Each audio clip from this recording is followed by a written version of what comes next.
Hello student, આજે આપણે શીખવાનું છે ધોરણ 10 વિજ્ઞાનમાં પ્રકરણ 3 ધાતુ અને અધાતુમાં મોસ્ટ આઈએમપી ક્વેશ્ચન છે, વારંવાર બોર્ડમાં પૂછાય છે. તો ચાલો તેને આપણે સારી રીતે સમજી લઈએ. આયનીય સંયોજનો અથવા તો એમ પણ પૂછાય કે વિદ્યુત સંયોજક સંયોજનો અથવા તો એમ પણ પૂછાય છે કે NaCl સોડિયમ ક્લોરાઇડ નું નિર્માણ સમજાવો. તો ચાલો આપણે શરૂઆત કરીએ વ્યાખ્યાથી. જ્યારે એક ધાતુ અને એક અધાતુ વચ્ચે ઇલેક્ટ્રોનની આપ-લે થાય, જ્યારે ધાતુ ઇલેક્ટ્રોનનું દાન કરે અને અધાતુ ઇલેક્ટ્રોનને મેળવી લે અને આ બંને વચ્ચે શું થાય, ઇલેક્ટ્રોનની આપ-લે થાય, ત્યારે જે સંયોજન બને તેને આયનીય સંયોજનો કહેવામાં આવે છે. જેમ કે મીઠાનું નિર્માણ કેવી રીતે થાય અહીંયા દર્શાવેલું છે. તેમાં બે તત્વો વચ્ચે પ્રક્રિયા થયેલી છે, Na એટલે સોડિયમ અને Cl એટલે કે ક્લોરીન. અહીંયા સોડિયમ તત્વનો પરમાણુ ક્રમાંક કેટલો છે, 11 છે. એટલે એની પાસે કુલ કેટલા ઇલેક્ટ્રોન હશે, 11 ઇલેક્ટ્રોન હશે. તો તેની રચના કેવી રીતે થયેલી હોય, 2 8 1. એટલે કે એમ કક્ષામાં, બહારની કક્ષામાં એક ઇલેક્ટ્રોન રહેલો છે. હવે તેને નિષ્ક્રિય તત્વ બનવા માટે આ એક ઇલેક્ટ્રોનનું શું કરવું પડે, દાન કરવું પડે. અને આ એક ઇલેક્ટ્રોનનું દાન કરીને તે ધન આયન મેળવી લે છે, એટલે Na+ બની જશે.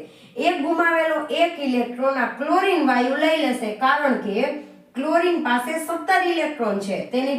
તે 17 પરમાણુ ક્રમાંક ધરાવે છે, તેની પાસે 17 ઇલેક્ટ્રોન છે. તો તેની ગોઠવણી કઈ રીતે હશે, 2 8 7. છેલ્લી કક્ષામાં 7 ઇલેક્ટ્રોન છે.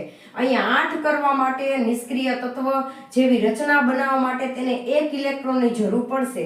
તે એક ઇલેક્ટ્રોન સોડિયમ પાસેથી લઈ લેશે અને Cl- તેની પાસે ઋણ આયન આવી જશે. તો સોડિયમ હોય તે એક ઇલેક્ટ્રોનનું દાન કરશે અને Na+ બની જશે. એવી જ રીતે Cl હશે તે એક ઇલેક્ટ્રોન મેળવી લેશે અને Cl- બની જશે.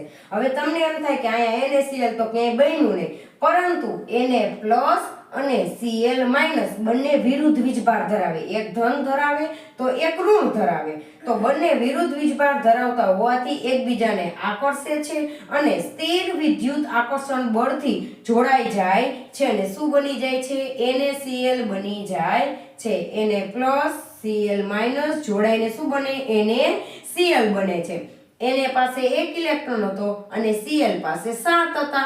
હવે આ એક ઇલેક્ટ્રોન Cl ને આપી દેશે તો શું બની જાય, NaCl એટલે કે સોડિયમ ક્લોરાઇડ એટલે કે મીઠું બની જાય છે. તો આવા જ આઈએમપી વિડીયો જોવા માટે ચેનલને સબસ્ક્રાઇબ કરો અને તમારા નજીકના મિત્રોને શેર પણ કરો. Thank you.